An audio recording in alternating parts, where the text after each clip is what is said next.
ইরানি president Ibrahim রাইসির রহস্যজনক মৃত্যুতে একদিকে যখন শোকের ছায়ায় ভাসছে বিশ্বের একাংশ, অন্যদিকে উল্লাসও ফেটে পড়েছে আরেক অংশ। যেখানে ফিলিস্তিনি মুক্তিকামী জনগণ, ইসরায়েল আমেরিকা বিরোধীরা রাইসের মৃত্যুতে অনেকটাই হতভম্ব, সেখানে খোদ ইরানের রীতিমতো আতশবাজি ফাটিয়ে উৎসবে মেতেছে ইরানিদের একাংশ। রাইসিকে বহনকারী হেলিকপ্টার বিধ্বস্তের ঘটনায় যখন তেহরান ও মাশহাদের রাস্তায় প্রার্থনার জন্য জড়ো কয়েক হাজার মানুষ, তখন কয়েকটি এলাকায় রীতিমতো উৎসব শুরু করে মানুষ।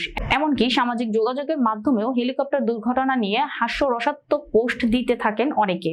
রোববার ইরানের প্রদেশের রাজধানী তাবরিজে যাওয়ার পথে রহস্যজনক হেলিকপ্টার দুর্ঘটনা নিহত হন রাইসি আমির আবদুল্লাহিয়ান। এই ঘটনায় 5 দিনের রাষ্ট্রীয় শোক ঘোষণা করেছে দেশটি।